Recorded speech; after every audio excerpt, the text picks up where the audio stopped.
আসসালামু আলাইকুম, সবাই কেমন আছেন? আবার চলে আসলাম নতুন একটা রেসিপি নিয়ে। সেটা হচ্ছে পটল আর মাছ দিয়ে একটা ভাজির রেসিপি।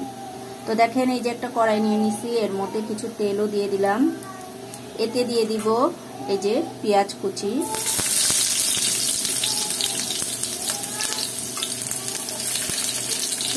দিয়ে দেব। এর মধ্যে দিয়ে দিব এই যে লবণটা দিয়ে পেঁয়াজটা একটু নেড়ে ছেড়ে নেব। হালকা একটু ব্রাউন কালার করব, হালকা, বেশি না।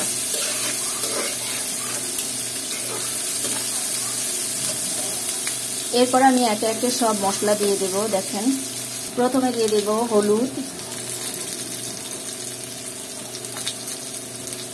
এরপরে দিয়ে দেব একটু মরিচ, যেহেতু আমি কাঁচা মরিচ দেব এর জন্য শুকনো মরিচটা একটু কম দিলাম। এরপরে দিয়ে দেব একটু আদা, দিয়ে এগুলো সব একসাথে মিক্স করে ফেলব।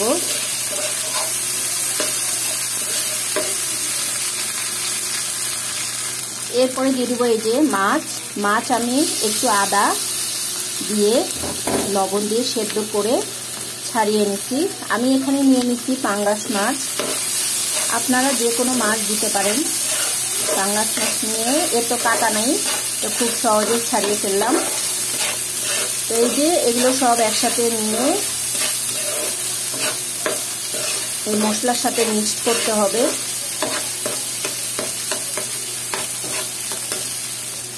এই তো সব একসাথে মিক্সড করার পরে দেখেন, পটল আমি গ্রেট করে নিচ্ছি।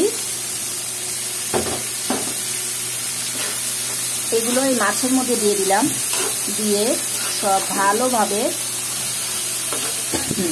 মাছ, মশলা আর পটল একসাথে মিক্স করে নিতে হবে।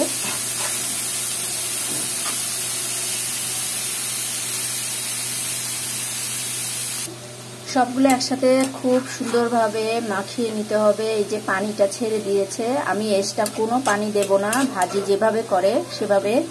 তো এর মধ্যে এখন দেখেন, এই যে আমি কিছু কাঁচামরিচ দিয়ে দেব। এরপরে দেব ধনেপাতা কুচি, দিয়ে এই পানিটা শুকিয়ে নিতে হবে। আবার কিছুক্ষণ খুব ভালোভাবে তেল মশলা সব একসাথে, যাকে বলে মাখামাখি করে নিতে হবে। একটা ছাড়া একটা যেন চলতে পারে না, এভাবে করে নিতে হবে। খুব সুন্দরভাবে সবগুলো একসাথে যেন মিশে যায়, সেভাবে করার জন্য কিছুক্ষণ আমি ঢাকা দিয়ে রাখব। আলহামদুলিল্লাহ বন্ধুরা, এই যে তৈরি হয়ে গেল আমার খুব মজাদার মাছ আর পটলের ভাজি। এভাবে একবার তৈরি করে খেয়ে দেখবেন, খারাপ লাগবে না, খুবই টেস্টি ও মজাদার।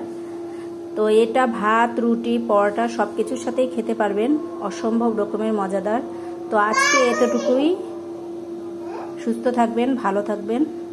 আসসালামু আলাইকুম।